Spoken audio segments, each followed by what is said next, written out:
pourquoi quand j'ai une érection, elle est moins forte qu'avant et elle dure moins de temps qu'avant? Ouais, Est-ce on est que... typiquement dans la définition de la dysfonction érectile, difficulté à obtenir ou à maintenir une érection. Les causes, on va les faire rapidement, sont très variables d'une personne à une autre et ça arrive assez fréquemment qu'il y ait une accumulation de causes. La première chose qu'on regarde quand quelqu'un a un trouble d'érection, c'est comment il va globalement.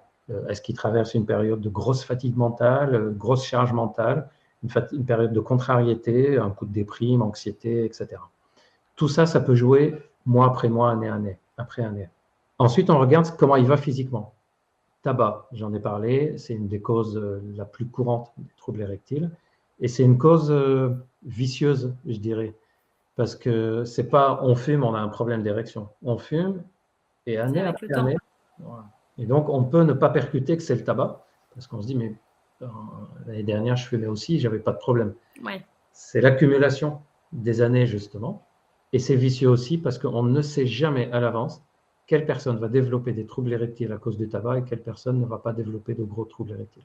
Il y a toujours une conséquence, mais pas toujours la même. Ensuite, il y a l'activité physique globale et alimentaire. Est-ce qu'on dort bien ces temps-ci? Est-ce qu'on s'est laissé aller? On a pris un peu de poids au niveau du ventre? Est-ce qu'on a arrêté de faire du sport, etc. Donc, comment on va globalement, physiquement et mentalement? Et ensuite, on va chercher, s'il n'y a rien de tout ça, ou en même temps, d'autres causes. Est-ce qu'il y a des signes de problèmes hormonaux?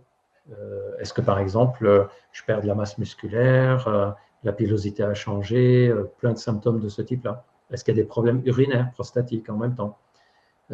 Et en fonction de tous ces symptômes-là, on va essayer de chercher la cause. Souvent, c'est un mix. On s'est laissé aller un peu physiquement, en même temps, on a traversé une mauvaise période, un peu de surcharge mentale, et puis ensuite, la cause qui est toujours présente, c'est le cercle vicieux. C'est-à-dire à partir du moment où on a eu quelques rapports sexuels où ça ne s'est pas bien passé, naturellement, notre cerveau, la fois d'après, il va y penser. Comme on y pense, on est en état plutôt de vigilance, concentration, donc on n'est pas dans une excitation élevée, donc l'érection ne sera pas bonne, donc ça se passe moins bien, et la fois d'après, on y pense, donc ça recommence.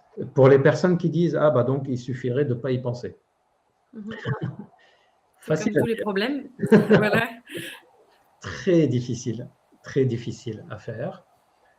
Surtout que pour ne pas y penser, il faut se concentrer pour ne pas y penser en disant bah, il ne faut pas que j'y pense. Ce qui veut dire qu'on est concentré Sur le fait à qu'on faire y quelque pense. chose.